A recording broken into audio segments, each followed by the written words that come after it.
이준석 국민의힘 당대표님께서 참석해 주셨습니다. 예.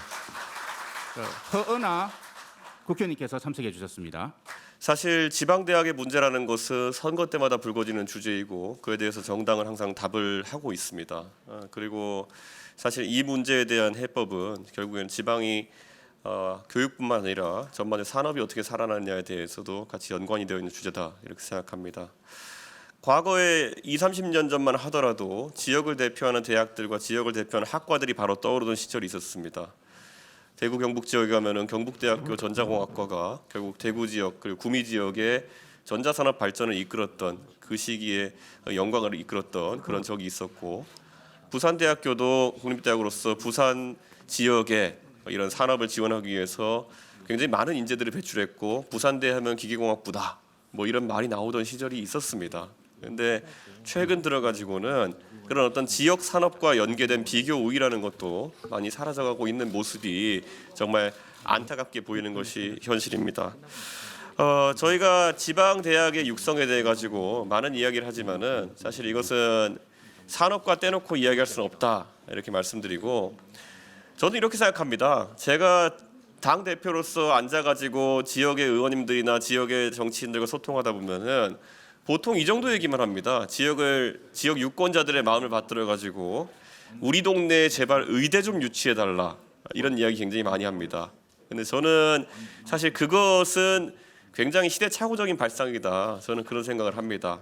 의대라고 하는 것은 결국 나중에 취업을 한다 하더라도 병원에 취업을 한다든지 개원을 한다든지 매우 제한된 환경 속에서 이렇게 취업이 가능하고, 그리고 자격증을 따는 그런 과정이기 때문에 지역에 있어야 될 이유가 딱히 없습니다. 지역과 연계되어서 지역을 발전시키고 하는 일은 요원하긴 합니다.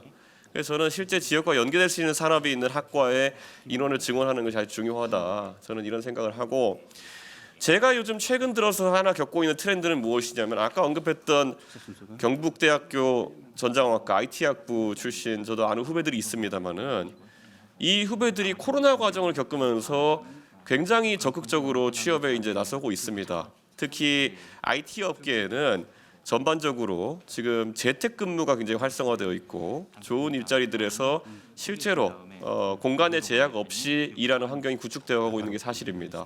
기업에서도 그런 부분에 대해서 비용 부담을 덜게 되었다는 인식을 갖고 있고, 또 인재들도 본인이 거주지 이전을 해서 거주 비용의 상승을 감내하지 않고도 여러 일에 참여할 수 있다는 것을 굉장히 긍정적으로 평가하고 있는 상황입니다. 저는 이렇게 말씀드리겠습니다. 저도 제가 미국은 우리나라랑 비교할 수 없을 정도로 거주 이전의 비용이 상당한 곳입니다.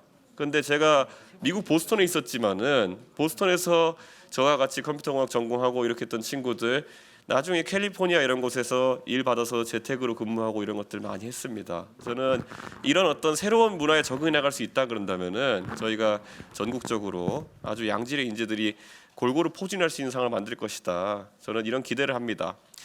그리고 오늘 또 이제 교육부 쪽에 제안하고 싶은 것은, 결국에는 누구나 이야기하지만은 고양이 목에 방울달기처럼 말하지 못하는 학과별 인원 조정 같은 경우에는 적극적으로 추진되어야 된다. 저는 그런 생각을 합니다. 제가 다녔던 학교 같은 경우에는 1년에 1,600명이 입학합니다. 근데 저희가 졸업할 때는 전공을 저희가 자유롭게 선택해서 졸업할 수 있는 그런 환경입니다.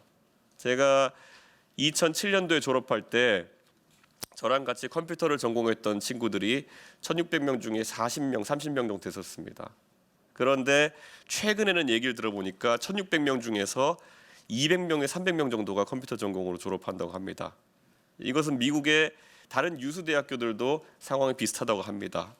여기서 중요한 건 자율성이겠죠. 결국에는 학과별 정원이라든지 이런 것들을 산업의 수요에 맞게 탄력적으로 조정할 수 있는 그 가능성이 미국의 고등교육을 항상 세계 으뜸으로 만들고 있는 것이고, 저는 우리가 가진 경직성이 또 반대로는 이런 여러 가지 산업 변화에 대처하지 못하는, 그래서 지방의 대학 교육이 소멸하는 상황을 만드는 가장 중요한 요소가 아닌가 이런 생각을 합니다. 우리 대통령께서 이번에 취임하시고 나서 산업을 진흥하겠다는 의지를 계속 밝히고 계시고, 특히 반도체 관련 첨단 학과의 증원을 사실상 지시하셨습니다. 그래서 교육부 쪽에서 발빠르게 최대한 7,000명, 8,000명 정도까지 그런 정원을 늘리겠다는 계획을 지금 검토하고 있는 것으로 알고 있습니다만은 그것을 넘어서서 산업 수요에 굉장히 적극적으로 대응할 수 있는 그런 학과별 정원이라든지 전공 조정이 필요하다. 저는 이런 생각을 하고 있습니다. 지금 이미 판교에 가면 지금 개발자 인력 부족 사태와 더불어 가지고 개발자를 고용하기 위해서는 지금 이미 엄청난 사이닝 보너스와 함께 그리고 상당한 비용 부담을 해야 되고 이런 것들이 신규 창업에 있어서는 장애물이 되기도 하는 그런 상황까지 이르렀습니다.